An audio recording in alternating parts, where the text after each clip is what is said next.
other people on the show here.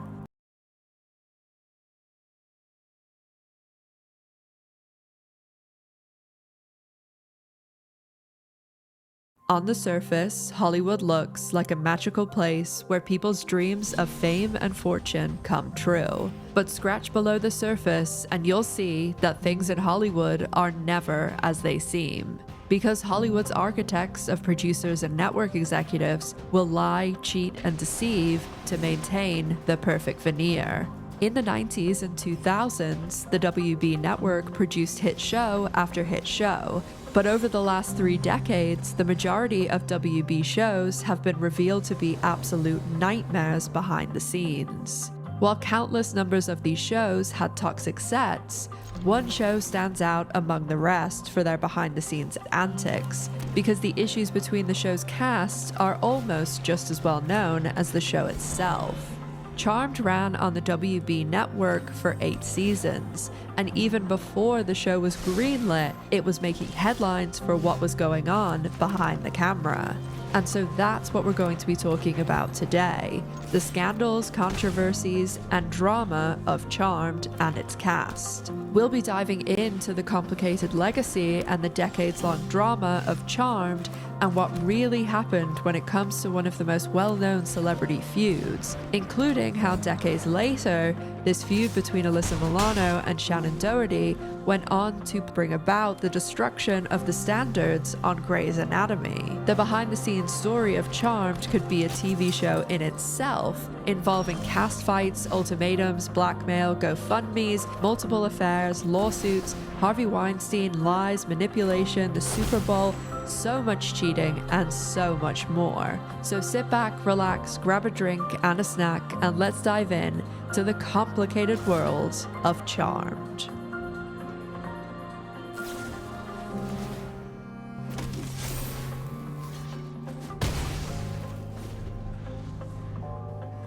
Charmed was created by a woman named Constance M. Berg, and she was actually brought in by Aaron Spelling from Spelling Television to write and develop this show.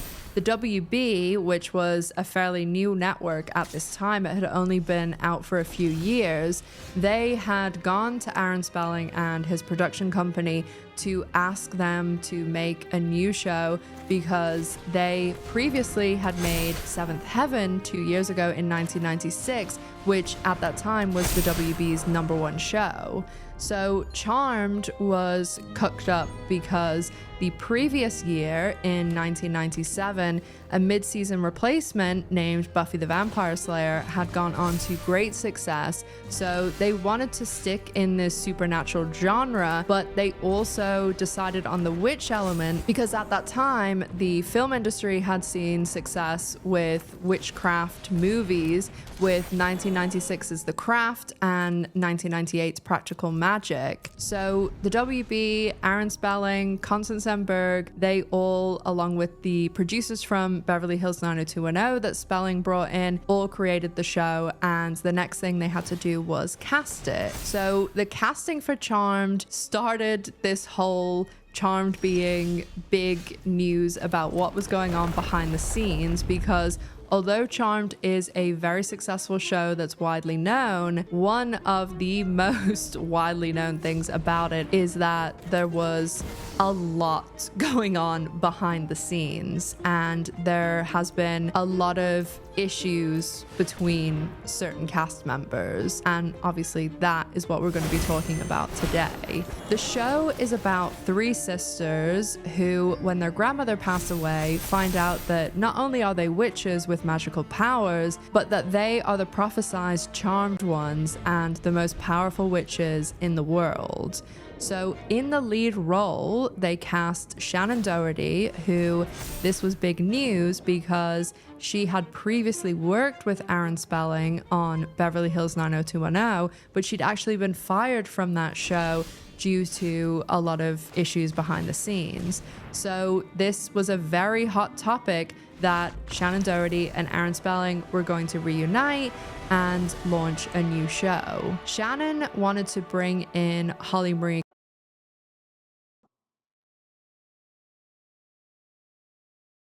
Combs, who was a very, very close friend of hers.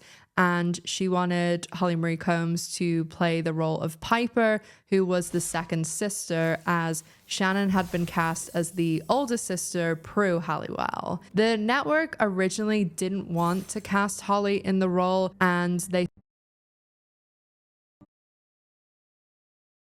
said that she didn't have that star factor, but Spelling and Doherty really wanted Combs in the role, and they were willing to go to bat for her. Shannon actually told the network that she didn't want to do the show without Holly, and the network ended up giving in to Shannon and Aaron Spelling and casting Holly in the role. The third role was initially given to a woman named Dana. I've never been able to get her last name because they only ever refer to her as Dana, but she didn't even make it to the pilot. They got rid of her before they even went into production, and the pilot was shot with Shannon Doherty, Holly Marie Combs, and a woman named Lori Rahm. They ended up putting the pilot forward, they did the presentation, and the WB decided to pick up the pilot and air it in the 1998 fall lineup. But Lori Rahm actually decided that she didn't want to be involved with the show, and she quit the show because she was quite religious and her religion didn't want her to play a witch on TV.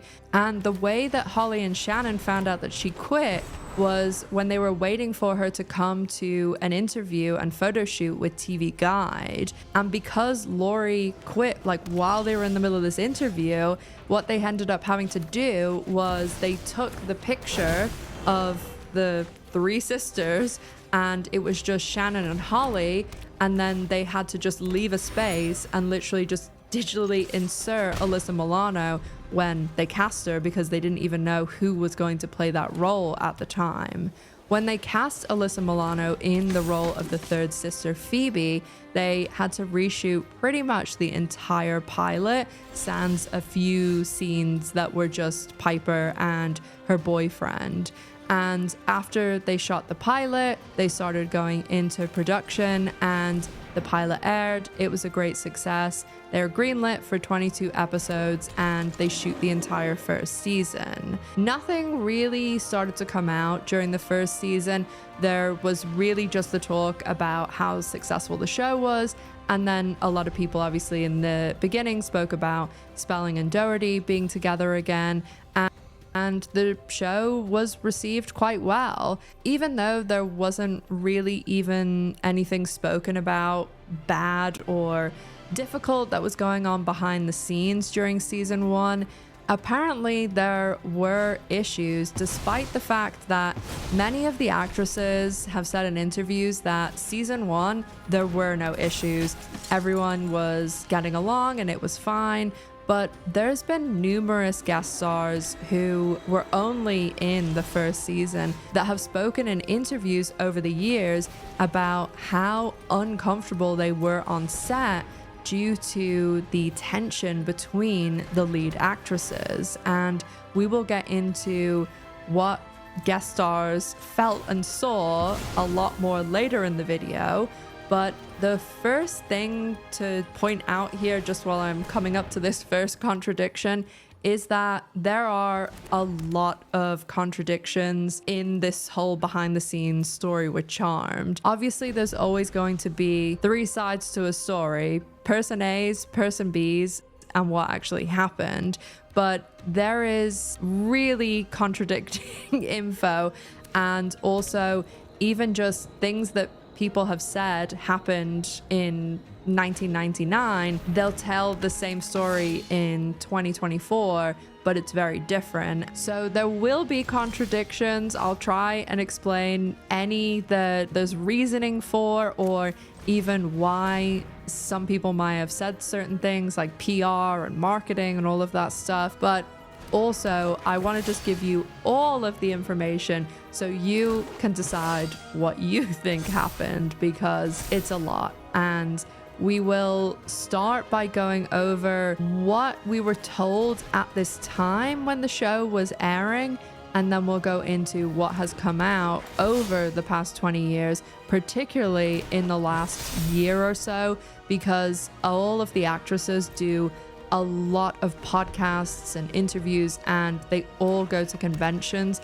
So there's people asking them constantly about things that were going on in the set and with the show, and we will go over all of it. So when the show went back for the second season, most of the actresses agree that this is when things really started to get tense and there started to be pretty significant issues. And one other little thing to mention is, obviously this is 25 years ago, social media didn't exist, and the internet wasn't what it is now. It's pretty much message boards, and you would hear little rumblings of things, but for the most part they were able to really tightly control a lot of this stuff because you only got a few interviews a couple of times a year, beginning of the season, end of the season, maybe one of the big episodes, and that was kind of it. The highest rating for a WB premiere, fans started to wonder if the three witches got along off-screen. Come here, baby. No, wait. Come here. Holly, I'm not talking in. You guys are Holly Marie Combs, and we're best friends. I knew that they were friends, so I was a little freaked out, but as soon as I got to the set, I was like, this is going to be so much fun.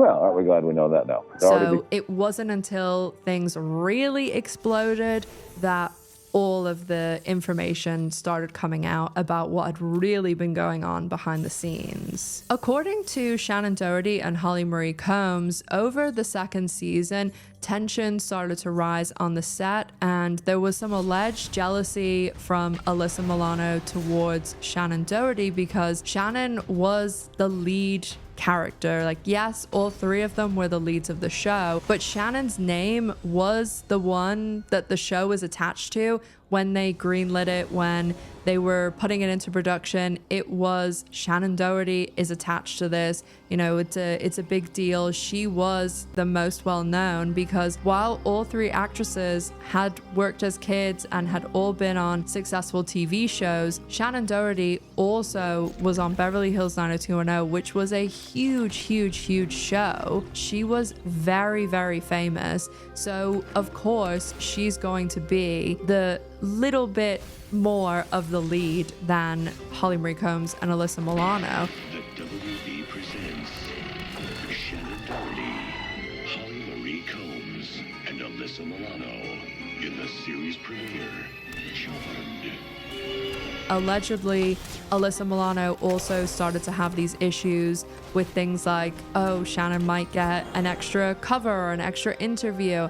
And they started to complain about, oh, Shannon's in the middle of pictures. And apparently they just didn't get along also. And there were a lot of, I'm sure, there's problems when you're working 18 hours a day with people and you don't like how they do this or that. So there's probably a million issues, but the bottom line is they did not get along, and their tension on set started to get really difficult for everyone to deal with. By the third season, things were extremely tense, and in just these few short years from the first season to the third, it had gone from Alyssa Milano having Shannon and Holly as bridesmaids in her first wedding to they are not speaking to each other, and there's tension throughout the whole set because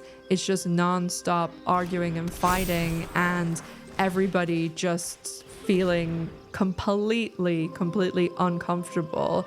And there's multiple people over the years who have spoken about how uncomfortable they felt on the set of Charmed, even people who were guest stars and even people who were children guest starring on the show. Was it You're on Shannon's? Yeah. Okay. Tell me how your experience was on set. The girls were always fighting. Okay. They were always fighting. I was also a kid. Okay. I was a child. How old were you? I think when I first did it, I was like 9. Oh, shit. Oh yeah, and then Okay. I okay. I mean, I was a baby, You're a little but kid. I knew that these women were always fighting. They fight in the makeup trailer? Yes, Yeah. in the makeup trailer. Sometimes I wasn't allowed in there because someone was in there, and yeah, it was always fighting.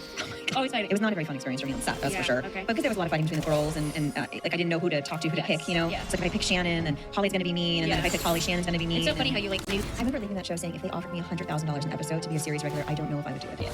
Because I just felt sick every day. Yeah. Don't want to be in that environment. Yeah. You know? I think I heard it got better when Rose came on the show, but I don't know her either, so I don't know what the situation was. But During this time, the network had actually hired a mediator to try and solve the issues going on set. But by the end of the third season, things were just untenable, and Alyssa Milano allegedly went to the producers in the network and issued them with an ultimatum.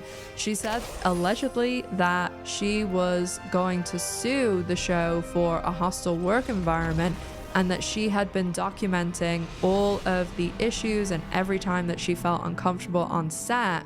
And the only way that she wasn't going to go forward with the lawsuit was if they got rid of Shannon Doherty. According to Holly Marie Combs, the producers said that they were backed into a corner with this lawsuit threat, and that's why they decided that they were going to have to fire Shannon.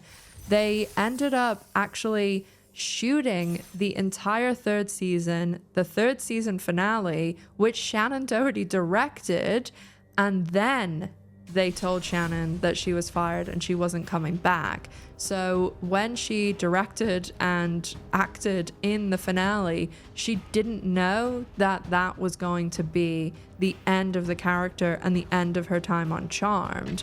If you watch this third season finale, you can see how bad things have got on set, because there's this very orchestrated plot to put Alyssa Milano's character Phoebe very far away from Shannon Doherty's character, and through the whole episode, I think maybe they have one scene together, they're kept very, very separate.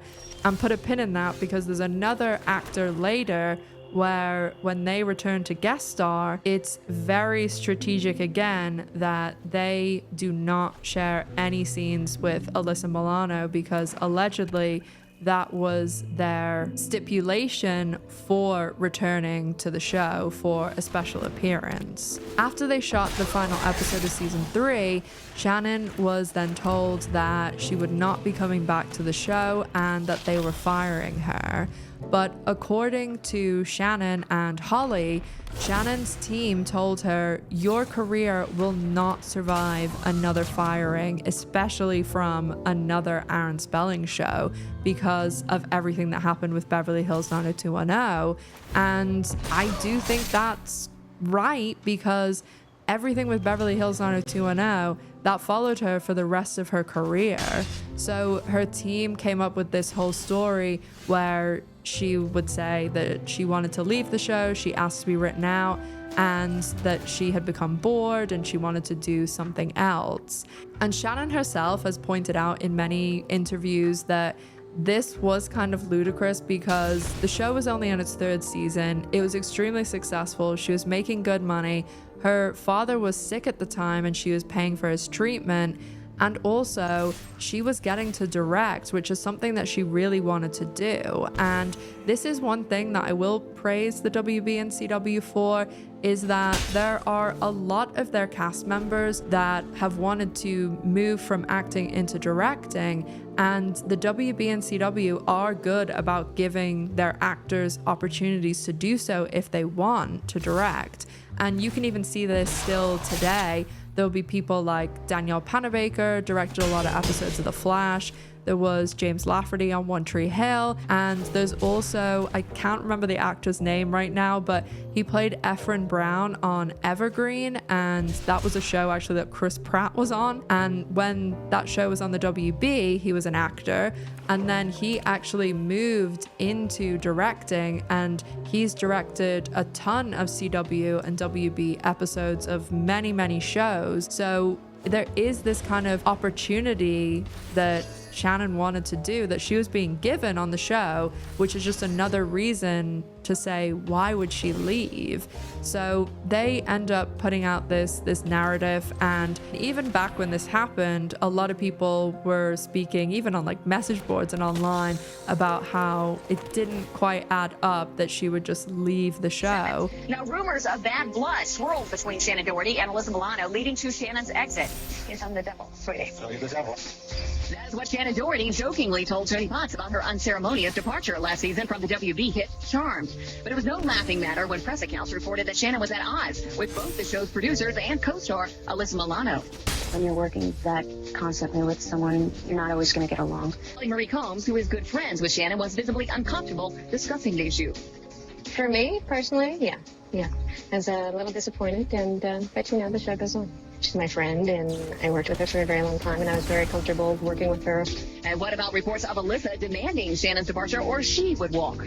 If I had that kind of power, I'd be, I don't know what I'd be doing, but no, I don't have that kind of pull. I also, over the years, have heard from people who were involved with the show, some people that worked on the show or were on the show, and nearly all of them have said that they do believe that it was firing as well, that it wasn't Shannon leaving. So after Shannon was fired from the show, they had a bit of a predicament, because the whole point of Charmed is that there's 3 sisters that are the power of 3 and the 3 charmed ones, and when one sister's gone, what happens? So they didn't really have much choice about what they could do. They either had to finish the show, or they had to, which isn't an option because it was making so much money, and that's the whole reason they had to keep it going and fire Shannon, because it was such a successful show. The other options were either they recast Shannon's character Prue, which it's a supernatural show, so you could come up with some convoluted reason why she looks different, or you bring in the old long lost sister trope, which is exactly what they did. And I will say, considering the situation they were in, they did a pretty good job, and they cast Rose McGowan in the role of Paige Matthews, and in the 4th season premiere, they end up introducing Rose's character, and she becomes the 3rd charmed one, and they're reconstituted. So Rose being brought into the show and them kind of doing like a very soft reboot, that went down fine. But pretty much the rest of the show, Charmed very much falls off a cliff. It turns into a completely different show. And Shannon, again, was someone that was very dedicated to her work, very passionate about the show. And I'm sure her leaving did affect a lot of this stuff. But I think it's more the repercussions of her leaving, some of the things that they ended up doing, which I'll get into in a second. But there also was other people that left when Shannon did, or within like a year of Shannon leaving. One of which, the most important person, and the reason that Charmed did move in such a different direction after this departure, was when the creator, writer, executive producer, Constance Berg left the show. She actually stepped down from her executive producer and writing and like being there involved on set role. She stepped down that 3rd season, Shannon's last year, because there was this kind of push and pull between her and producer Brad Kern, who went on to be the showrunner. They had a very different goal for Charmed. Constance Berg wanted to make it about the sisters and them to be the driving point and to be about their relationship and about them as characters. And Brad Kern wanted it to be more about love interests and what skimpy outfits he could get the actresses into. And there's also alleged sexual harassment all wrapped up in that too, so that might be a topic for another day. I need to do a video on like all of the WB showrunners and producers that have had alleged sexual harassment. We'd probably be here for hours because there's so many. I've talked about them, some of them in my WB video, which I'll link above, and my One Tree Hill video that goes over a awful showrunner too. But when they were kind of having this push and pull, Constance and Brad Kern, Constance ended up stepping back in the 3rd season because Brad Kern brought in the character of Cole, which was played by Julian McMahon, who was the love interest of Alyssa Milano's character. And this is also something that caused a lot of tension, was Alyssa Milano's character was with Julian McMahon, but in real life, he was dating Shannon Doherty, and Alyssa Milano was dating Brian Krause, who in the show was dating Holly Marie Combs. So as Holly Marie Combs says in an interview, there was a lot of DNA swapping on the set. There were times when like people were dating other people's husbands from the show. So it's like, okay, this is my person that he's actually going home with another person. And so like he'd show up in the morning and we have to do like a makeout scene, and I'd be like, dude, way too much DNA being transferred here. Go get the Listerine. Don't come out of the makeup trailer until you have the Listerine. And then if you could shower in your trailer, then I'll meet you on set. This happened with 2 on-set relationships that became off-set relationships with somebody else. So, I mean, just way too much DNA swapping. One thing I want to mention here, that it's not evidence. It's not something that you can point and say, oh, that is exactly what happened. But this is just something that I noticed and I find it interesting. As anyone who watches my channel knows, I do a lot of like deep dive research for these videos, and it's been really interesting to do it for Charmed because I did love Charmed, especially the first 3.5 seasons. As I said, it kind of deteriorated after that, but I really, really liked the show. Piper was always my favorite, although I did really like Prue too. And Phoebe got ruined for me the second half of the show because I just couldn't deal with her past season 4. And any Charmed fans watching this, just know that I liked this show so much in the beginning that I literally bought VHSs off eBay that someone else had made, recording off the TV, because at this time you couldn't even buy Charmed VHSs, DVDs. There was no streaming, and this was before it was in syndication, so you literally couldn't watch it anywhere. So this sort of research things, yes, I find lots of information and stuff, but some of the stuff for Charmed, it's literally because I've seen the episodes so many times that I'm able to go back and remember certain points.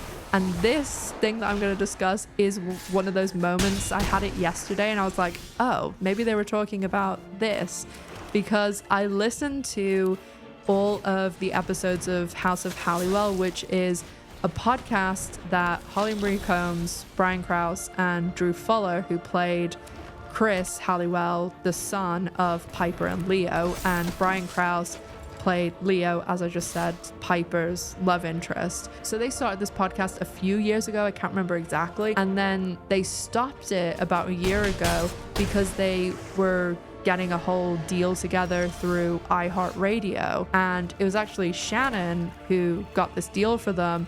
And so they relaunched the podcast from the beginning a couple of weeks ago, and they brought Shannon in as another host, and they were able to record 6 episodes. And then, as I'm sure most people watching this video knows, Shannon sadly passed away just a couple of weeks ago in July. So they're releasing the episodes that she recorded over the next couple of weeks. I think it's on the 3rd episode now, and you can really tell how passionate about the show Shannon is and how much she loves it. They really, really need to get a better editor on that show and get Holly Marie Combs a better microphone. Apparently they wear the same pants. No, she took a hoodie too, and I don't even think he washed them, and that's fine. But so they smell like me. You're not supposed to wash jeans. Everyone knows that. Really? Yeah, Guys, you're just not supposed to dry them. because I just can't believe they put shows like this out thinking about how many people are involved in it and how much money. It's just wild to me. They don't have like better mics and editors, but anyway, that's a topic for another day. Hi guys, Editing Ash here. I'm really hoping that this video is going to be up in a few hours. It's like late afternoon on the 14th of August, but I am just checking it and I wanted to clarify what I just said, because I'm in no way saying that mic comment like, oh, they need to get better mics in regards to the cast. They have this podcast being produced by iHeartRadio. Their talent, they just show up and do their job and they're gone. It's iHeartRadio that is the people producing it and editing it and everything like that. This whole thing is in the same vein as like what I think about sponsorships and why I don't do them on my channel, because it all goes back to like having respect for your audience and the people that are giving their time and effort to watch your content. I'll use myself as an example just to kind of explain what I mean, because I'm jumping around all over the place. But when I say that they should have better equipment, they should be editing the podcast better, because it's obvious that they're just recording this podcast, iHeartRadio is, on like a Zoom or something, because they don't even have them recording their own audio and editing it properly that way, because it's all overlapping and the sound quality is terrible. If you are a very small podcast, or you're starting out, or you're someone that wants to get into this thing, in no way am I saying that you need to go and buy, you know, like a Shure mic. Like this microphone, the mic, the stand, the wires, the interface, like everything together, it's like $500-600. There's no way that anyone who's starting should be going as can. Literally had like Amazon that was like, if you're lucky and all these wonderful people are coming and watching my videos, I'm not gonna still have like a shitty $25 mic, because I am making money from those videos, and you should reinvest some of that into the production to make it better for the audience, for those people listening and watching. I'm not saying go out and spend every penny, like this is a job, and some people like that's their entire job. I think you should find that balance of trying to improve. It's the same way that you try and improve, or I'm trying to improve every video with like the scripting, the editing, how it is. And you should be reinvesting in your audience who are giving you their time, and their viewership is what is allowing you to do all of this stuff. And as I constantly say, I am absolutely like living my dream, and it's only because of people like you. So I think the least I could do is have a decent mic. And like, do I know everything? Is my sound amazing? No, it's absolutely not. Again, it is me and my producer over here. So it's never going to be, you know, like the quality of Office Ladies quality podcast or something, but I'm just constantly trying to improve and hope that people still want to come back. So saying that, I always forget to put this in the video because I'm just so focused on what the video is about. But if you like what you see, consider subscribing, but no pressure, obviously. So anyway, I'm gonna go now, but I just wanted to clarify that. So sorry, I've just gone off on a big tangent, but if you've been on the channel before, you know that's nothing new. So when they're putting these episodes out, the one I listened to the other day, they're talking about the sort of etiquette between on-screen kissing and what you do and what you don't do. And they were talking about how it's really poor form to use your tongue to kiss someone because it's acting, and you know, you shouldn't be doing that, especially without talking to the person before. And that is like a big no-no, like to do that sort of thing. And they were talking about it for a few minutes, and they were both, Holly and Shannon, like giving examples of when it happened to them before. And Shannon said when it happened to her, she asked them like several times, like, don't do this. And they had to like get the director to intervene, and it wasn't for Charmed, it was for another show. And then they were like alluding to a few things. And when I was pulling clips for this video, I came across the few scenes with Alyssa Milano and Julian McMahon, who played Cole. And I mean, you literally, I feel a bit weird like describing it this way, but you can literally see Alyssa Milano like putting her tongue in Julian McMahon's mouth. And I mean, I've been in a couple of like small movies and stuff. Shout out for my Patreon if you want to know more about the best and worst celebrities I've met and the best and worst movie set experiences I've had. I've never had any on screen sort of thing like that, but I've been on lots of sets and I've been around lots of actors and lots of people that work in this sort of production, everything like that. I know that's a no-no. Alyssa Milano has worked since she's a child. She knows this. And if you go to any other kissing scene, I mean, obviously I've probably missed some, I can't remember 8 seasons worth, but she doesn't do that with any other person she's kissing. It's only Julian McMahon, only Shannon Doherty's boyfriend. So that was just, I mean, it could mean nothing, but it just struck me as odd. I am so happy with him. He is so delicious. The women are gonna freak out because he's playing the part so well. He's doing like this. There's something very sort of brooding and sexy about him, but also really funny and quirky. And his body is like just like, please, I'm sweating just talking about it. And always how when Julian and Alyssa have a scene together, she sort of comes in like an even better mood and sort of runs around the set going like, I get to kiss Julian. We're like, okay. There's my man now. You can come in if you want. I'll introduce you to everyone. This is my Julian McMahon. You had to hear me talking about you before I started sweating. Oh, really? Okay, don't get too close to me and don't touch me. Just stand over there and don't look at me either. Also, as I said at the time, Alyssa Milano was dating Brian Krause, and last year, Holly Marie Combs actually did an interview with Shannon Doherty on her podcast, Let Me Be Clear, and Holly spoke about the fact that when she and Brian they do a lot of conventions together, and she spoke about one that they did in Paris, and they were kind of talking about the on-set tensions and stuff a little bit, and he apparently apologized to her for everything that went down on the set and how she was kind of put in this awkward position. Because when Shannon Doherty was fired from the show, Holly Marie Combs went to the producers and the network and said that she was done, that she didn't want to do the show anymore, and she didn't want to do it without Shannon. And the producers and the network knew that they could not lose another cast member. I mean, you lose one, you can bring in a long lost sister and you can, put out some narrative that they've left because they, want to move on or whatever. But you lose two, and there's already rumblings of like on-set issues and tension. It's going to be a PR disaster. And also, how are you going to fill 2 roles? Like, it would just be an absolute nightmare if that happened. So they knew that they couldn't lose Holly as well.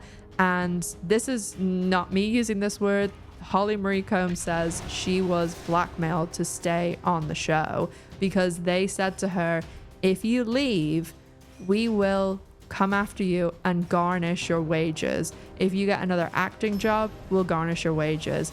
If you go and bag groceries in Target in Tampa, we're going to garnish your wages. So she didn't really have much of a choice and she had to stay on the show. And again, this is just another little thing that I've noticed. Like, it's not something that there's evidence for, but I think you can kind of see them trying to give her like a little tiny token of thanks for letting us blackmail you and thanks for staying on the show. Because when Shannon left, the credits for Charmed used to be Shannon Doherty in first position, Holly Marie Combs, and Alyssa Milano in last billing. And Alyssa Milano had "and Alyssa Milano," which is usually what they give to someone who has like significance in the cast but isn't in that lead role, which usually goes to first billing. And a lot of CW WB shows, it will be the second most famous person. So you think of like Buffy, obviously Sarah Michelle Gellar is going to be in the first position, and then Anthony Stewart Head. It's a lot of the CW WB shows, it's like the parent actor. And so in that last billing position for Buffy, you had Anthony Stewart Head as Giles. And with Charmed, when Shannon left, Alyssa Milano was put to first billing, and Holly Marie Combs, they put her in Alyssa's old position, and it would usually say, and Holly Marie Combs, but they ended up giving her a trailer too, so it was and Holly Marie Combs as Piper. And usually, I know this sounds silly because it's like, oh, like a few, 2 extra words in your character's name, like, is that really a big deal? But it is one of those things that it matters. I've seen contracts where literally not only is it stipulated that they'll have and or with, but it will be font size and like what style of font, like these things. I mean, a lot of it is ego, and it's why when you see movie posters for like Marvel movies that have huge casts, that you'll see, Robert Downey Jr. in the first position, but then you'll also see someone like Chris Pratt with and or with Chris Pratt. And even like the original Star Wars, they had with, or maybe it was and Alec McGuinness, because he obviously wasn't the lead, but he was a well-known actor. And I do think that was one thing that they tried to sweeten the deal a little bit for Holly Marie Combs. But the significant thing that they did with both Holly and Alyssa that I do think contributed to the kind of downward slide of the show was them being moved into producer positions in the 5th season. And it's quite rare that actresses that are still young and in their first like really big show, that they'd be given producer credits and be given them so early on. Usually it won't be till the 6th season that actors will be given a producer credit, and it's not like a guaranteed thing. Like, it's become a little bit more common, but it's really not super common. Also, a lot of other productions, it's many more seasons that they have to put in, because think of like Grey's Anatomy, which we will get into in a second. Ellen Pompeo, she didn't get her producer credit until 12 years into Grey's Anatomy. And a lot of the producer credits, like sometimes they'll be like vanity credits, but they were very involved. And Holly Marie Combs has spoken about how she got super involved and was like watching dailies every day and like asking the editor like, why did you use this take and not this take, and like really trying to care about the show and like the dialogue and stuff. And once Constance and Berg left and Brad Kern was like running the show, he also was doing things like polishing every script. So even when someone who was a good writer would write the script and put good storylines in and character development, he would like change things and move things around.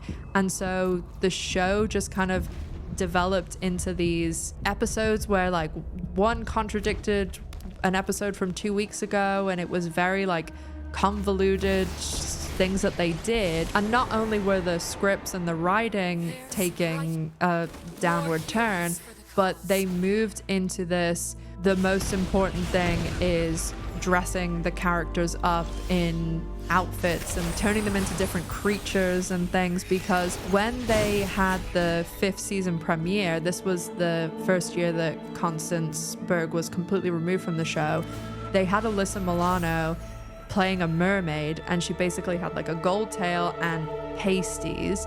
And they said that they saw this massive increase in male viewers. So from that point onward, they, especially in like premieres and finales, they would have the characters, the 3 sisters, just dress up as like comic book heroes, and they would turn into all these different sort of creatures too. But they had literally episodes where the shot that they would use made no sense to the episode, and it was as if they were putting these shots in purely for the commercials and like promo material, so they could be like, oh look, we have the actresses dressed up in bikinis as Valkyries, come and watch the show. And in a lot of these episodes where they had the actresses dress up, they would have the commercials say a storyline that never even happened in the episode. Next Sunday on the WB, something naked this way comes. That's Lady Godiva. And she needs help from a charmed one. Oh! Keep your clothes on. This is a family show. Nick Lachey has never seen anything like this. Phoebe is Lady Godiva. What are you wearing?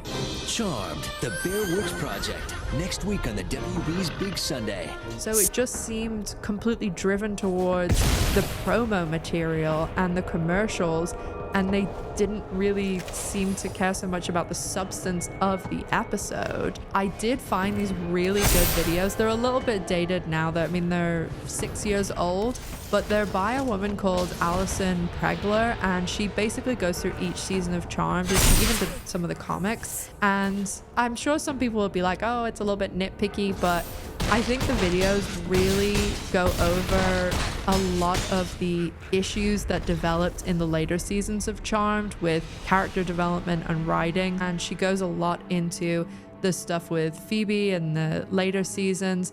But it just is one of those things too, when I see Alyssa Milano talking about the show now and really trying to like distance from some of the decisions. I'm sure there are things that they absolutely couldn't control, but they were producers, and especially in the later season, they really did have control. So I'll actually give you an example of how Holly Marie Combs and Alyssa Milano did actually have a decent amount of control and say in what happened with the storylines and what was being done on the show. Because during the 5th season, there was supposed to be this sort of love triangle. So as I mentioned, there was the character of Cole played by Julian McMahon, and he was dating Shannon Doherty in real life, but on the show he was with Alyssa Milano's character Phoebe.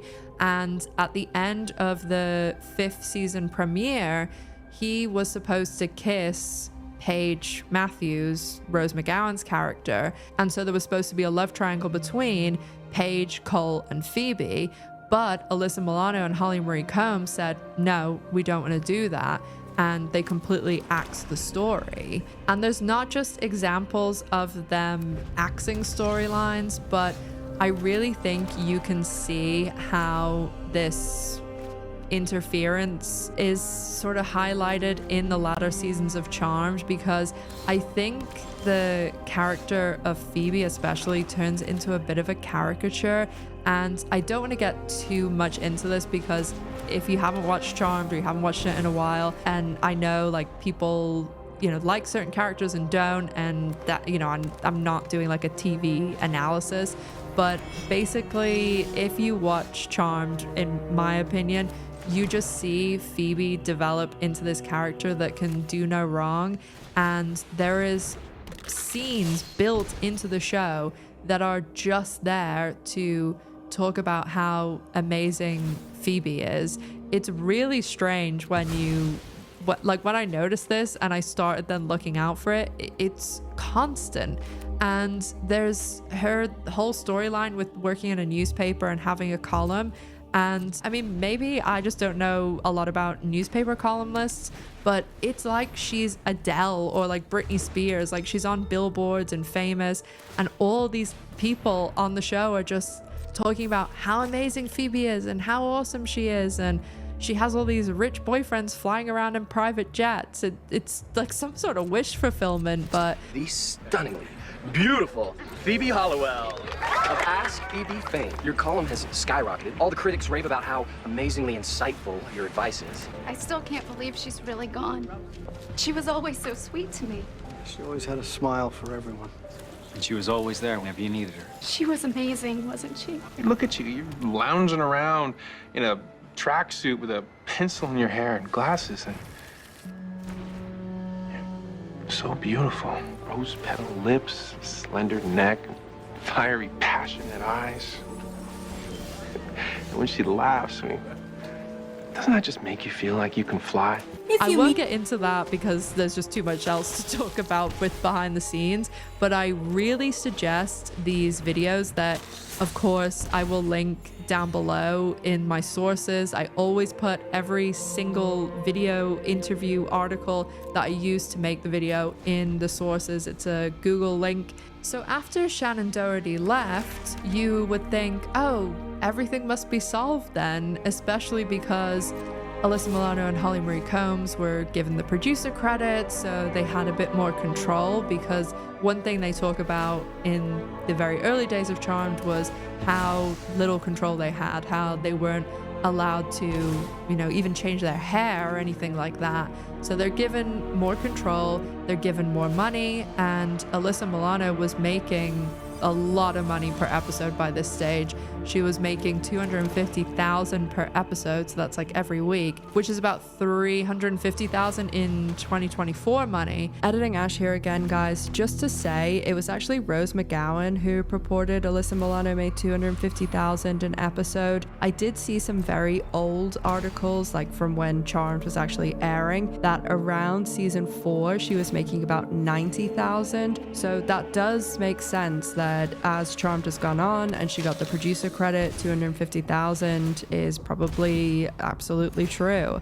But whether it is $250,000 for just the acting, whether it's $250,000 for acting and producing, or whether it's a little bit less than that, whatever way you slice it, it's a lot of fucking money. And I just wanted to provide that little bit extra context for the numbers, because now we're going to discuss what they had to sacrifice to keep giving Alyssa Milano this very large figure week after week for each episode. Because also don't forget that Charmed was one of those 90s, 2000s network shows. So it had 22 or 23 episodes every single one of its 8 seasons. She also was given like a budget increase for her wardrobe. She was the one that was given like a lot of designer clothes and stuff. I'm sure like Holly would have been allowed to do that if she wanted to, but she didn't. And Holly has spoken also about how she ended up making like less money because she would never ask for a raise, because they always just had a budget. And so if she got a raise, they would have to take money away from the guest stars and other people on the show. And that's what they actually had to do in the last season. They had to write out Dorian Gregory's character, who was on the show from the beginning, because they couldn't afford to pay his salary anymore. So he was completely not in the last season. They even had to write Brian Krause out of a ton of episodes in the last season, because again, they just couldn't afford to pay for him for every episode. And there was money taken out of special effects budgets, out of guest star budgets, and they also could not go on location for any episodes in the last season, and everything was shot at the Paramount lot. So taking all of that into consideration, Shannon's gone, they're producers, they have more control, more money. You'd think everything is great, right? It's Charmed, so no, it was not great. And it wasn't even great for a season. Issues still continued and continued to get worse and worse. There's actually a clip from Armin Shimmerman, who was a guest star in one of the episodes from season 4, and he talks about how his worst experience on a set was when he was on the set of Charmed. And I'll play the clip here because I can't do it justice. He really did not like his time on Charmed. And what I will put on camera, the worst diva moments I ever had, without a doubt. Two shows. Anita Buffy was Star Trek. I hated the ladies on the witch. Charmed. And there's a reason why they were cast as witches.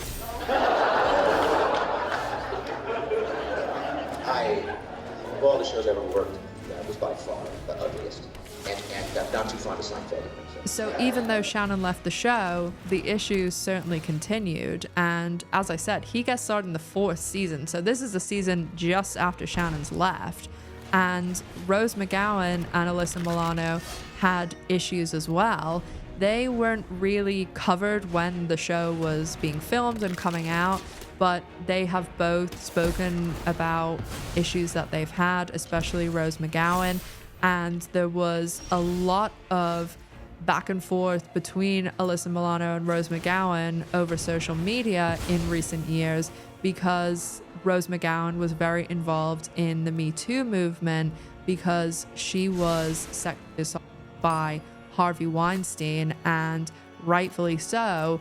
Rose spoke out about him and was a voice in the Me Too movement, and Alyssa Milano ended up getting involved in it as well. That is probably a subject for another video because there's so much information and so much that I'd need to cover to give like the backstory and talk about Me Too and Weinstein.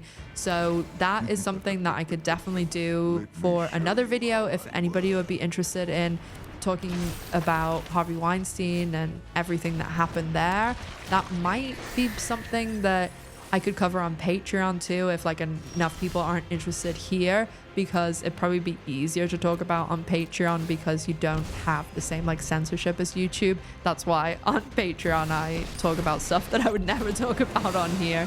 It's just too much of a nightmare with having to silence or beep every word and, you know, say things like unalive or pass away, and it's just a nightmare. But it's just the way the platform is, unfortunately. Believe me, I wouldn't talk this way if I didn't have to, because unfortunately if you don't abide by these like little censor rules and things, they won't monetize the video. And while I do still have a real world job because I don't do sponsorships on my channel, I do spend, I don't even want to tell you because it's literally embarrassing how long I spend on these videos. So this is like one of my jobs, but it's not even the fact about the monetization, because I've done plenty of videos that I haven't monetized. It's the fact that if the video isn't monetized, it isn't pushed into the algorithm the same way. And if you want to see which videos I didn't monetize, look at the videos that are the lowest views on the channel, because obviously YouTube, when it's going to push 2 videos, even if it's 2 of mine, if one's monetized and one's not, it's gonna push the monetized one because YouTube then makes money. So it's one of those like just things that you have to deal with on the platform. And believe me, if I didn't have to censor things, I wouldn't. So the issues continued on Charmed to the very last season. And Charmed had kind of a weird ending because they originally were going to end the show at the 7th season. They even titled the 7th season finale Something Wicked This Way Goes, and the premiere was titled Something Wicked This Way Comes. It really, the whole finale, it is a series finale. It's set up as a series finale. It looks like a series finale. And then they decided to do one more season only because of the fact that the WB was going to shut, and then the WB and UPN were going to merge and start the CW. So they wanted to do one more season of Charmed to try and like hang on to some of those Charmed watchers to float them over to the CW. And you can tell that the 8th season was like smashed together because there was still so many issues going on with the cast and on the set that the actresses didn't even want to come back full time. So they originally floated this idea where at the end of the 7th season, there's basically this whole storyline where they blow up the house that they all live in and they like fake their deaths, and they just explaining some of this is so convoluted, but they do this like glamour where they look like other people. So you, when you see them on screen, you see completely different people. And sometimes when they'll like look in the mirror or like they'll, you know, drop the effect, you see them as like the real actresses. So for the final season, the Charmed actresses who were producers floated this idea that instead of them appearing in all of the episodes for the entire of each episode, they would only appear in like 1 or 2 scenes an episode, and it would actually be the actors who were playing like the fake versions of them that would be who was appearing all the time, and that you would only see the real actresses if they were in like a mirror reflection or if they're in the house, like just them all hanging out, because they would drop like the mask and the facade. And they actually ended up shooting the first episode of the 8th season this way. And then when the network saw it, they were like, no, we're not doing this. And they ended up having to reshoot that, well, like reshoot the scenes that they were missing from the first episode and then just carry on as normal. And you can even see by the end of the show how it's really like being held together by a string, because by the last episode, Rose McGowan was already working on the Quentin Tarantino project. So she's barely in the finale, and it's the series finale. It's the last episode of the show.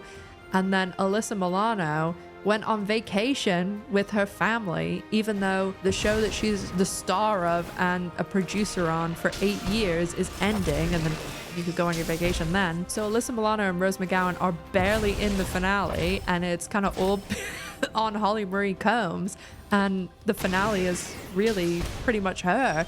And because Rose and Alyssa Milano weren't in it, and they tried to like trim bits of budget from elsewhere, they brought Brian Krause back for the finale, because otherwise it just would have been Holly Marie Combs on her own. So after the show ended, of course, there was chatter about what had gone on behind the scenes, and you know, there's bits of interviews and things that cast would do that would allude to things, and there was always rumblings and people talking. And as I said, like, I heard from many people about a lot of the issues that were going on. Only recently has the story been reignited again, because of course, like, they get asked about it at conventions, and all of the Charmed actors, like pretty much the whole cast, even people like Drew Fuller, who were only in a couple of seasons, they all do conventions, and they're really big guests at conventions because they were on a really popular show for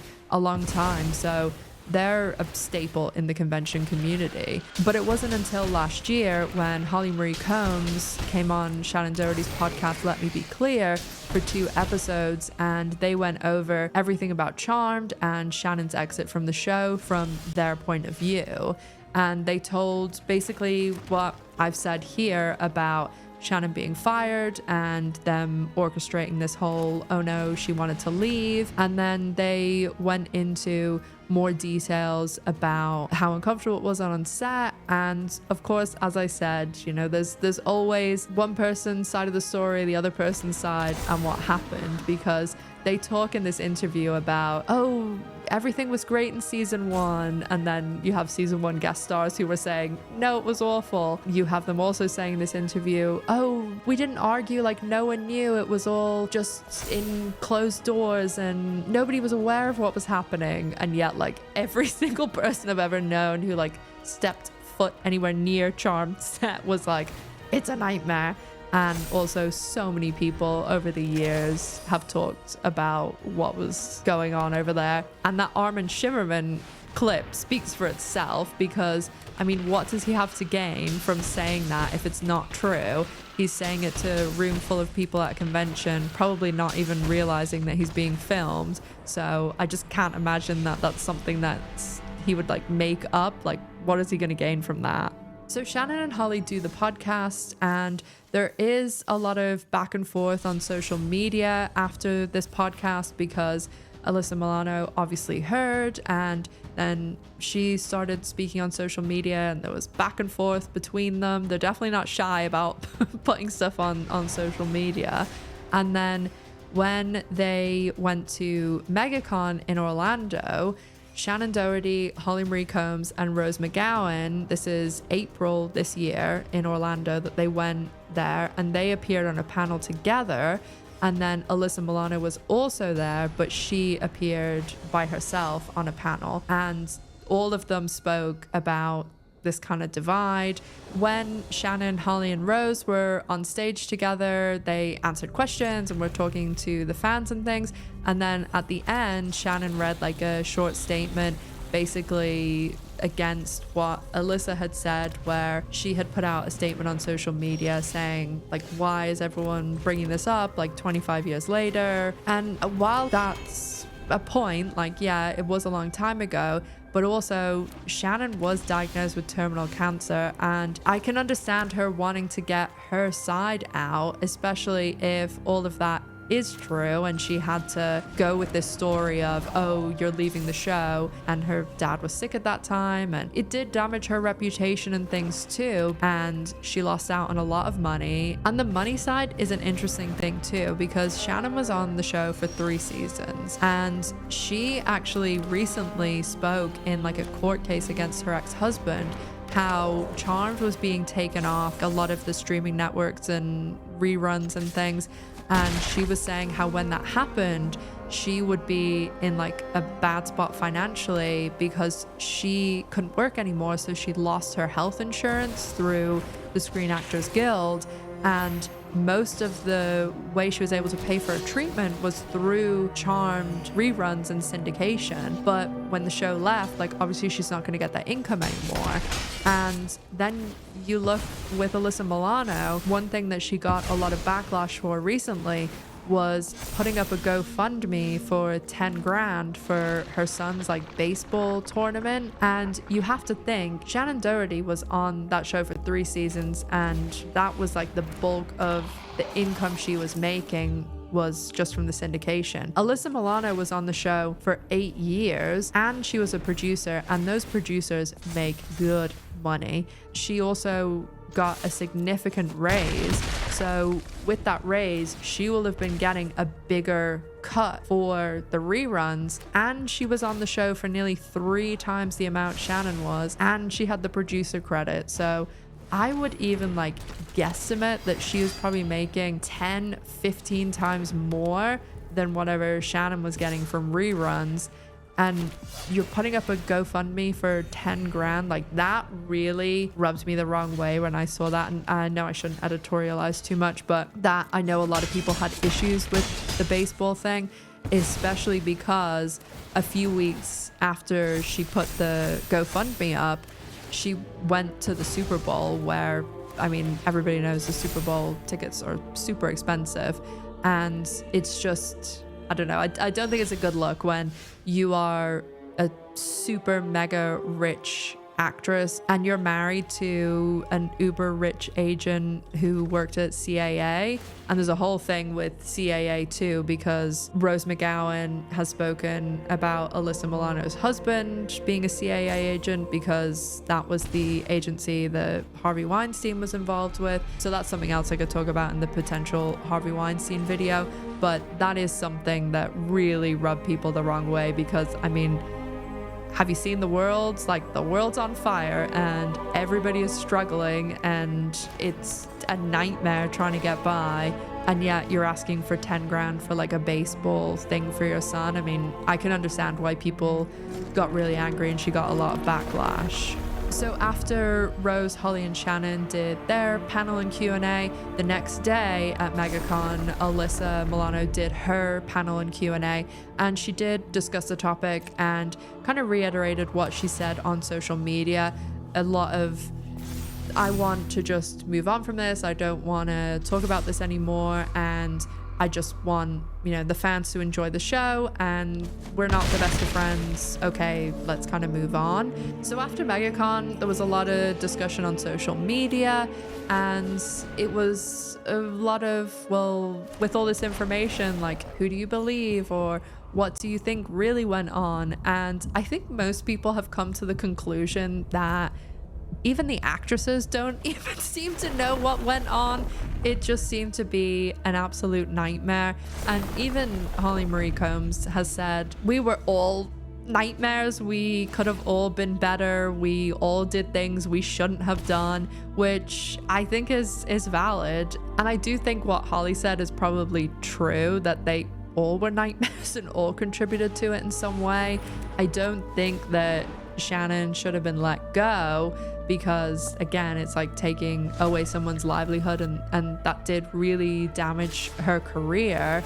But obviously I don't know if there was something like really bad that was done, but I will say from my experience on sets, this doesn't surprise me one bit. There are a lot of very difficult people that are actors and actresses, and you would be really surprised, because even sets that I've been on recently, the L Word Generation Q, for example, there's people that I will always praise.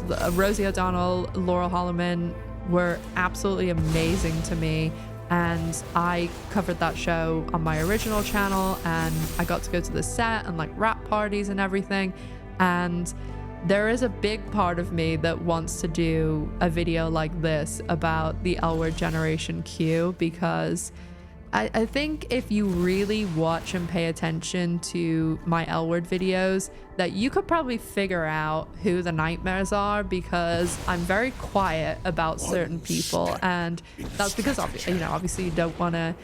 If me, a normal person, says something bad about a celebrity, you know, most people are gonna go against you or say that's not true or attack you or something. So it's just best, you know, if you don't have anything nice to say, don't say anything at all. But I would really love to do an L Word video, and because I cannot tell you the things that I know about, wouldn't be able to on. Then they decide to relaunch this podcast, The House of Halliwell, and it had been put together by Holly Marie Combs, Drew Fuller, and Brian Krause, and they ended up bringing in Shannon, and she brought it to iHeartRadio, who are the people who put out her podcast. They took a while to get it all sorted and all together, and they have been recording episodes and banking them for a while because, as I said earlier, unfortunately, Shannon passed away just a few weeks ago in July, and they were able to record some episodes in advance with her, and I've obviously been listening to them, and it's really sad when you listen to them because you hear them talking about, like how excited they are to watch the episodes that like Shannon isn't in because she obviously never saw those. And there's a episode that just was released where she's very complimentary of Alyssa Milano and her joining the cast. And ultimately, when I was listening to that episode, I was like, that's really nice that, you know, she's doing this as like one last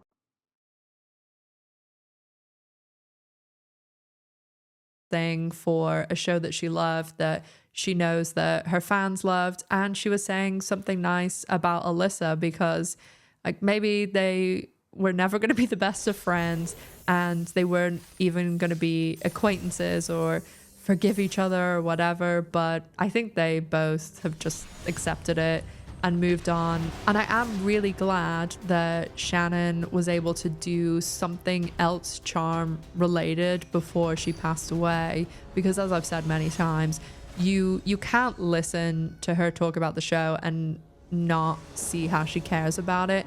And one thing I also will say about Shannon is that I know so many people who have worked with her, met her, been at events with her, and especially people who are like fans of her that have met her have nothing but the nicest things to say about her. And there's a lot of celebrities, especially at these conventions and stuff. I mean, there's some celebrities that literally build walls between them and the fan, and Shannon was extremely immunocompromised, and she was that person who really like not only was paying attention to the fan that was in front of her, but made them feel like they were having like an actual conversation. And even though again she was immunocompromised, she was always like hugging them. And just anybody who I know who had anything to do with her, even if it was someone who worked with her for one day or someone who was like a super fan, they all had like really, really nice things to say about her and like their experience with her. One other thing that like I've kind of been like fighting whether I should say this or not, because ultimately it's like editorializing, it's my opinion and it's not really like anything, but there is something that I've been told about an interaction between Shannon, Holly, and someone I know, and it really paints them in a very good light. And the person asked me not to say anything, so I can't.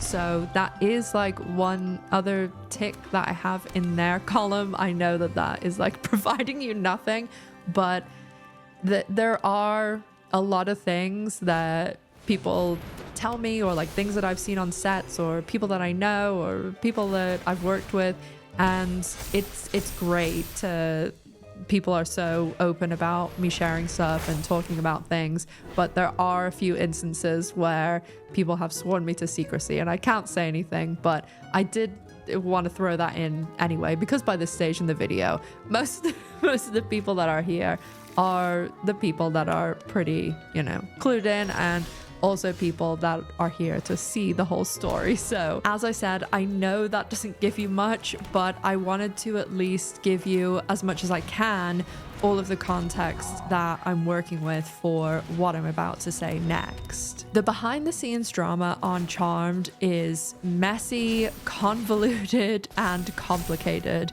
and it spans nearly 3 decades. Ultimately, at this stage, I don't think even the actresses know what happened, and they've all admitted that they weren't perfect and they all could have been better when they were working on the show. When it comes to the actresses specifically, my interpretation of the situation is that these were 3 successful child actors that were in their early 20s and then went onto a show that became wildly successful. I think they all had a hand in the issues, and they all likely were difficult to deal with, because when you're being paid a fortune, have millions of fans, are on a super successful show, it all does go to your head a bit.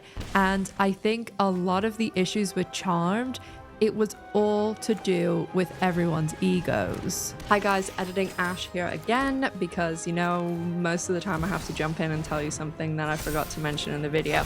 So here we are again. I forgot to talk about I did talk about Grey's Anatomy, but I forgot to talk about the Grey's Anatomy part that relates to the downfall of Grey's standards that some believe relate to an individual, and that individual kind of got their job and their position at Grey's because of everything that went down on the set of Charmed.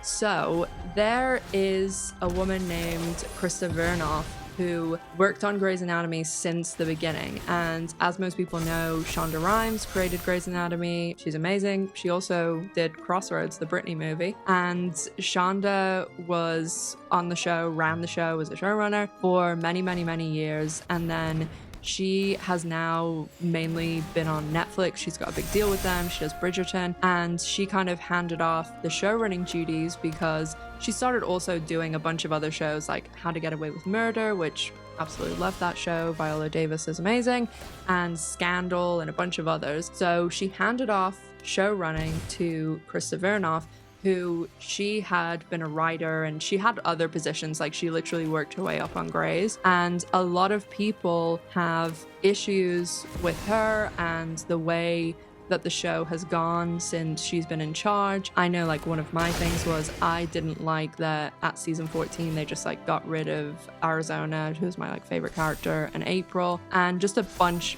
of other stuff. There's a lot of articles and things out there about this, and people talk about it just in general a lot. And Krista Vernoff actually ended up leaving Charmed because of all the issues that were going on.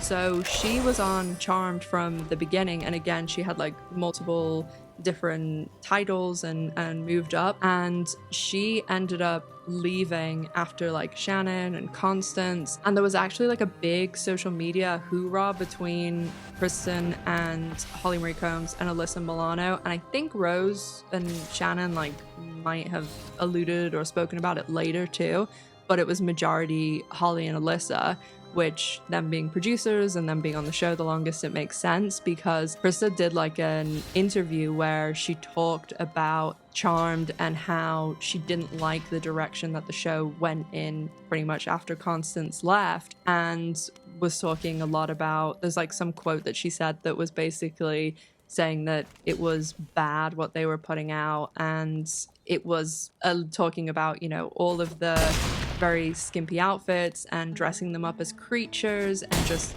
all these revolving door of love interests and not really any character development and stuff. And obviously Holly and Alyssa got offended by this, so they really got into a bit of a thing on social media. And I have seen even Holly make a few little comments even recently, someone will say something and she will be like, oh, well, Charmed was just bad for the world or something. And it was just, the Charmed cast get into a lot of social media issues and fights and stuff. They're definitely not shy about it. But anyway, that was just a very sidetracked all over the show explanation of the fact that it was a little bit of a ripple effect of the Shannon stuff happened. They pushed Constance out of the show. Crystal was like, oh, I don't want to be on this production that's being led by Brad Kern, who is doing the turning them into creatures for the skimpy outfits and love interests. And then she was hired on Grey's Anatomy in 2005. I think she left Charmed. It was either 2003 or 2004. There's like different reports saying different things, and then some, like IMDb says one thing and Wikipedia says another. So it was around that time. And then her next job was Grey's Anatomy. And I'll leave you with this. I know I've mentioned a few other videos I want to do in this video because I have a list a mile long and I just want to keep doing more and more. But I do think about doing a video that's a version of like the behind the TV show stuff about Grey's Anatomy, because that show is absolutely rife with behind the scenes stuff. So let me know if that's something you'd be interested in. And back to Past Me. Okay, this is a first Editing Ash jumping into an Editing Ash clip because this is much later. It's now past 5 o'clock. And I swear I'm uploading this right now, but I forgot about one interview that I wanted to put in, and it doesn't actually like provide a lot of substance, but it is the most awkward interview I have ever seen. It's so awkward. And if you watch not my last video, the video before about Justin Timberlake, it'll add like a little bit of something extra too. I'm just gonna put a little snippet in so you can see the awkwardness in all its glory, but it's really long, so I'll leave it linked down below with all the sources. And if you want to have a laugh watch the whole thing, I suggest you do it. Okay, I swear I'm uploading this video now. Are you open to discuss your personal life, or would you just cover it all? I talk about anything because I have nothing to hide. I don't think I've ever lied in an interview because I've never done anything to be ashamed of. Right. Well, we have some information here. I'm very honest and open. Like Joe, if this were a Howard interview, and I'm not going there, but one of you would be asked about Justin Timberlake, but I'm not going there. It would be Brian. Oh, yeah. Well, it would not be, but anyway. I will say one thing that I haven't mentioned yet is something that I found very interesting when I started really looking into everything, because as I said, I watched the show when it first came out. I was 10 years old, I think, when it came out, and I watched it all through my teenage years. But when this all started being reignited after Holly and Shannon did Shannon's podcast, and then with all the convention stuff, and then obviously looking into it a lot more for this video, I have found that pretty much all of at least people that were main cast members have really made it clear that they are Team Shannon. And this is main cast members who worked on the show when Shannon wasn't even on it. So people like Drew Fuller and Rose McGowan is another good example. Like, clearly they weren't on the show at the same time, but when it comes to who they're going to conventions with and who they're doing podcasts and interviews with, it is all of these people siding with Shannon. And of course, now Drew Fuller, Brian Krause, and Holly Marie Combs and Shannon Doherty for the beginning are doing the House of Halliwell podcast. As anytime I see Charmed cast doing interviews, podcasts, conventions is a really big one, because these CWWB cast members kind of have a second life with conventions after their show, and there's usually a couple of years in between, and the Charmed cast really do a lot of conventions. But as I said, it's a little club with Shannon, Holly, Rose, Brian Krause, Drew Fuller, and a lot of the other actors who appeared on the show. A lot of people, when they're talking about the Charmed behind the scenes drama, they really just focus on Shannon versus Alyssa and the things that have gone on between them. But it really seems, especially after looking into everything for this video, that the entire set was toxic, because there's just so many people that have spoken out in one way or another, be it podcasts like the clips I played you of people, that were in 1, 2, a couple of episodes. And one of the people that I played the clip for in the beginning, she was in the 7th episode ever. So there was issues even then. There's also how Constance Berg, the show creator, was treated and pushed out of the show. Brad Kern then became the showrunner, and he actually ended up writing Shannon an apology letter years and years later over everything that went on the set. And it wasn't just Shannon and Alyssa that they had to keep separate. There were seemingly other cast members who refused to work together. Like when Julian McMahon returned for the 100th episode, according to some people I spoke with who have ties to the show, Julian made a stipulation that he would only return for the 100th episode if he did not have to work with Alyssa. His entire storyline is with Holly Marie Combs' character Piper, which if you've watched the show, you would know that's kind of a strange storyline for the character of Cole to do when he's coming back for a big episode like the 100th episode, because his character was a love interest for Phoebe, and so it was strange that he didn't come back to have any scenes with Phoebe, Alyssa Milano at all, because even the way that they shot the episode, there's a scene where it's Cole, Julian McMahon, Piper, Holly Marie Combs, and they're kind of in this different plane of existence. I know explaining it sometimes is a bit strange, but they're supposed to be kind of in the same room as Rose McGowan and Alyssa Milano's character, but they can't see Julian and Holly. And the way that you usually shoot scenes like this, you'll do the group shot and then you'll shoot it if two people are talking.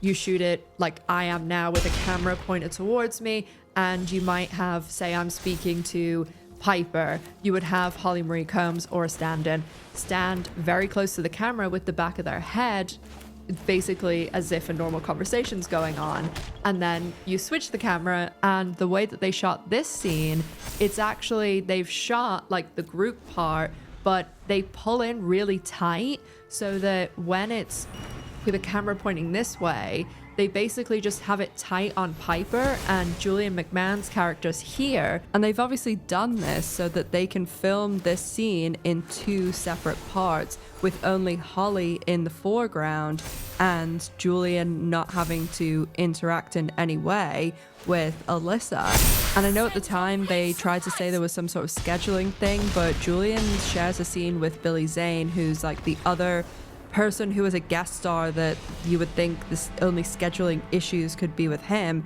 and they share a scene at the very end of the 150th episode. Julian's obviously never spoken on this. I have seen one picture of him and Alyssa at a convention a few years ago, but obviously at a convention in front of thousands and thousands of Charmed fans, they're not going to disappoint those people and ice each other out. So let me know what you think about this odd filming technique, because to me, it does look strange. I know obviously that different angles and things, they're filming at different parts of the day or even different days, but this just really looks odd the way it's been shot. Allegedly, in my opinion, based on what I've heard from people who are intimately involved with the show anyway. While the actresses absolutely played their parts in the behind the scenes antics, I do think it equally was the part of the system they were operating in. The show was ran and produced by older men and a network that very tightly controlled everything, and it seems like the network and the producers wanted to pit the actresses against one another. In the beginning, Charmed was a good show, but during the midpoint of the 4th season, it fell off a cliff. Constance Berg, who created the show and wanted the show to be focused around the 3 sisters, was pushed out, and Brad Kern became the showrunner.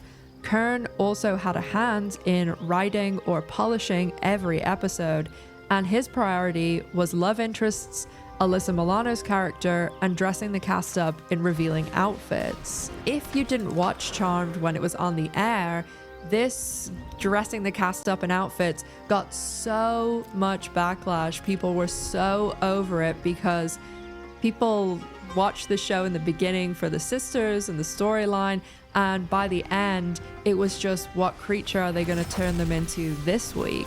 And they actually, during the last season, the actresses said, we know people are angry about the outfits. We're not going to turn into anything or dress up this season. So then they brought in another actress who was actually Kaylee Cuoco from The Big Bang Theory, and had this character dress up instead.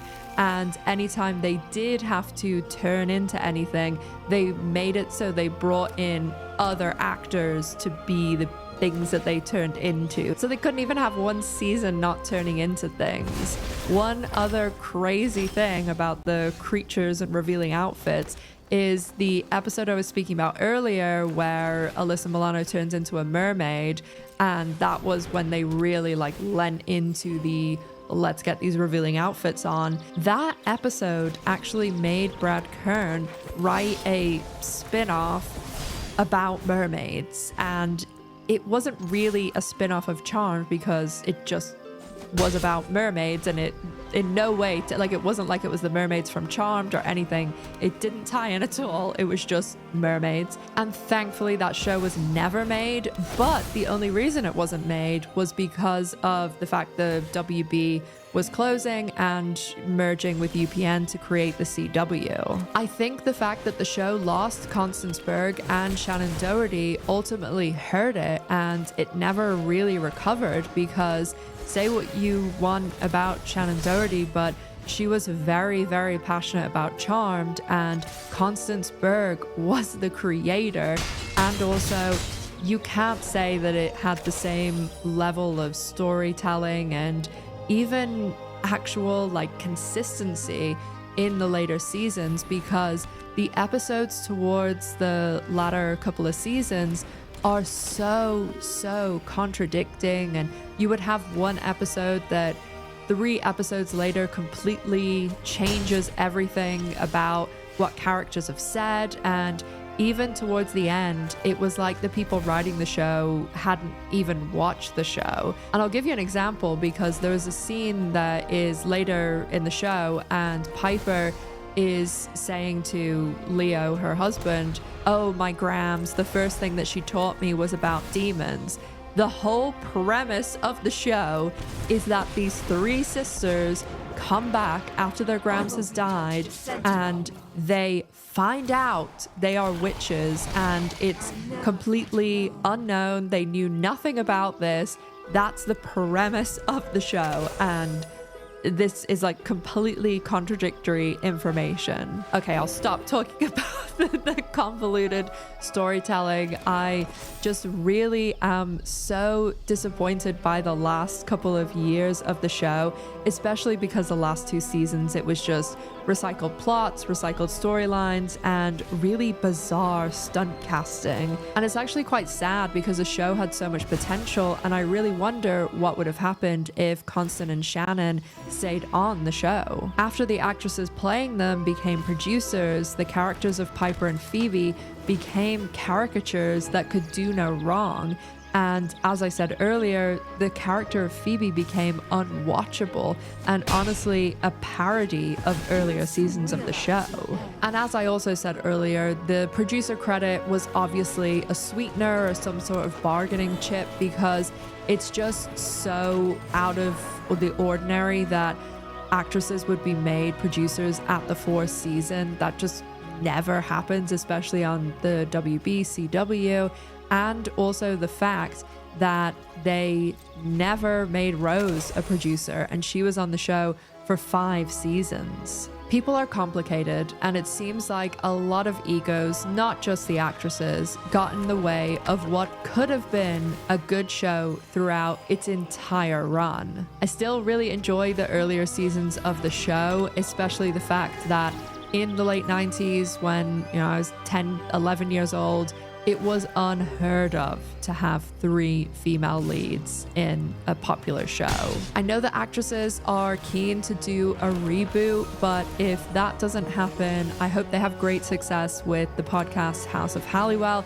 And I'm sure a lot of the OG diehard Charm fans, I don't even know what Charm fans actually are called, so let me know below if there's a name for them. I can't even think of what it would be actually, like Charmers or something. So let me know if there's a name for diehard Charm fans. But I also think that young fans of the show, or people that are discovering it now, it's probably really nice to hear a lot of the stuff and context that you would miss if you weren't watching it when it aired. I am so interested to hear what people think, because I find anytime I discuss this with people that most people have wildly different takes. And if you want to hear about some more Alyssa Milano drama, then I'll leave my Justin Timberlake video linked above.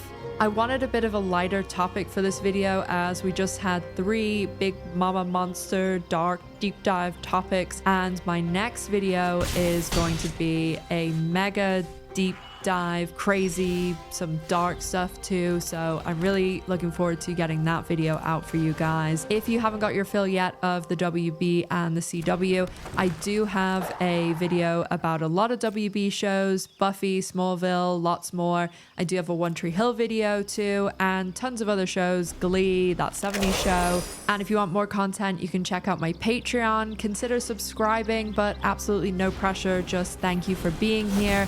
I'll leave my social media and Miss G's linked down below.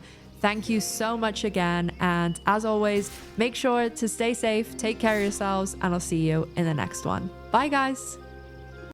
On the surface, Hollywood looks like a magical place where people's dreams